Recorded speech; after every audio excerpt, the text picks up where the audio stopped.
Welcome back, everybody. Father Joe here. Still your pastor, to steal a line from Bishop Vedder. Hope you're doing well. Old Man Winter's kind of come and visited us a little bit, right? As we're seeing some fluctuations in the fall weather. It's nice to have a good substantial beard when it's a little cold and snowy outside. I highly recommend it. Hope you're staying warm and hope you're in good cheer amidst a little bit drearier weather. I know the cats are doing well.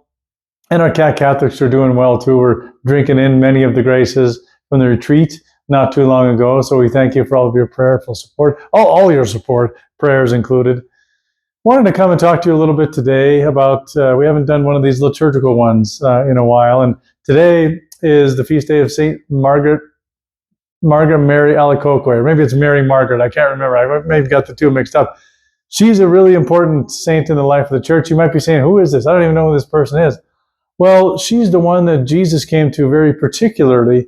Well, she was a nun in France, and Jesus came to her, and he revealed the kind of the classic imagery that we have of the most Sacred Heart of Jesus, which you can see here. We chose this location because right there in our resurrection icon, you can see the most Sacred Heart of Jesus with the thorns, the crown of thorns and around the heart, and the blood and the blood coming out, and then there's the flames coming out the top.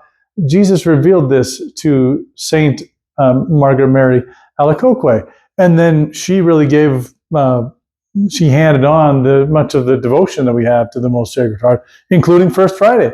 Wanted to talk a little bit about that, even though we're not even close to First Friday. We're midway through October, but on the first Friday of each month, there's promises that Jesus made.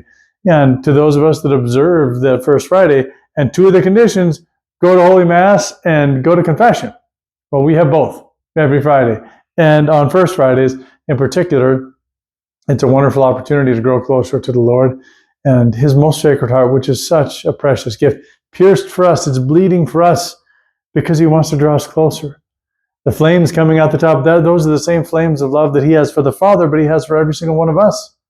The crown of thorns, again, his willingness to suffer and to give of himself so that we might have life. Beautiful. He wants our hearts to become more and more like his. So let us follow in his footsteps and in the footsteps of St. Margaret Mary Alacoque, so that we may embrace his Sacred Heart and allow him to transform our hearts more and more into his. And I want to just give a quick shout out because next week we have the feast day of St. John Paul II. Some people say John Paul the Great, a wonderful saint that many of us have devotions to. And so something to look forward to next week. He wants your heart to become more and more like Christ as well. And so as we seek to drink in all these graces, there's so many saints, there's so much going on right now. Let us surrender ourselves to the most Sacred Heart of Jesus. Allow him to do the rest. God bless, and we'll see you at Mass.